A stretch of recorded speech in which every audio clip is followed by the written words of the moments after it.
What is a takedown notice anyways? That is a great question. Before we jump into it, I want to do a couple things. First, introduce myself. My name is Bjork. I'm on the right side there. My wife Lindsay's on the left. We run two sites, pinchofyum.com and foodbloggerpro.com. I exist in real life as well, not just the image. Here I am. Hello. I am operating in our office, which is actually just our basement.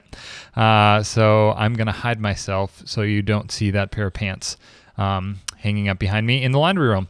All right, before we jump into it, I want to say one more thing. If you are interested in learning a little bit more about blogging, you can go to foodbloggerpro.com/ebook and sign up to get on the blogging tips email list for Food Blogger Pro.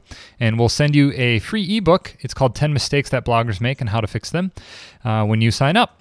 Let's talk a little bit about takedown notices. What is it anyways? Well, a takedown notice is when you, the blogger, send a notice to a company asking them to take down a certain piece of content.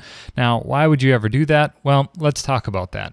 Here's an example. This was somebody that posted on the Food Blogger Pro forums. And if you want to check out that thread, you can go to fbpro.co/takedown-notice. And she reported back to the forum and said, someone has published a cookbook in Amazon and 2 of my recipes were literally copied and pasted in the cookbook. And I'm going to switch over here to Chrome so you can see what that looks like.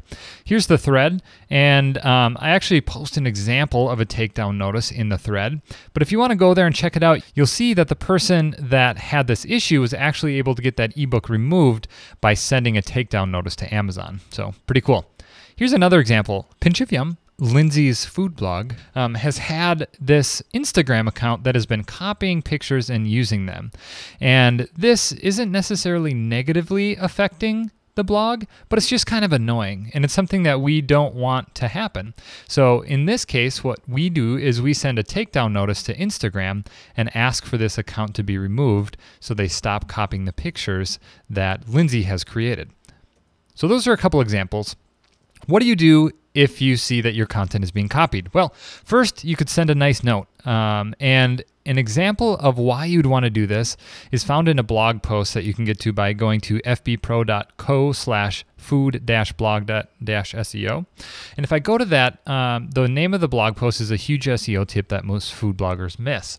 Now, the thing that's important about this is that instead of sending a takedown notice, you send a nice note and ask for that person to include a link back to your post. I'm not going to go into the details of why that's important, but check out that post to get a good idea of why it's important to send a note before sending a takedown notice. All right. If that doesn't work, if you don't hear back from that person, if they don't add that link, then what you're going to want to do is you're going to want to send a takedown notice form to that person. And we recently published a post on Food Blogger Pro all about takedown notice forms and how to do those. There's 2 ways that you can do it. With popular sites like social media sites or other blogging software sites, a lot of times they'll have a form that you can fill out. And if you go to this blog post down here, again, it's fbpro.co/takedown-forms, you'll see a list of all those different forms and a quick link to those so you can easily fill those out and have the content removed. And if it's not a social media site, what you can do is you can draft your own takedown notice. Now, this is going to have to be specific in terms of the content that you provide in that takedown notice, but you can use something like a DMCA generator to produce that content for you. We're not going to go into the details of how you do that in this video, but again, you can check out that post, and I'm going to switch over here so you can see it. You can check out the post, definitive list of takedown notice forms, and you can get there by going to, I'm going to go back one here, to takedown notice forms, this URL here, fbpro.co/takedown notice forms.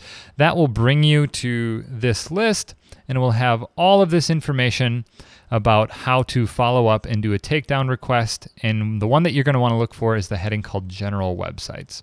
So if it's not a social media site or not a popular site like Blogger, WordPress.com, or Tumblr, you're going to want to look at the steps outlined here for sending a takedown notice form. All right, Last thing I want to say is, just as a request, a little plug, we would love it if you subscribe to Food Blogger Pro. You can get there by going to youtube.com/foodbloggerpro. That'll bring you to this page, and you can click on subscribe. We'd really appreciate it. Thanks for watching and hope it was helpful.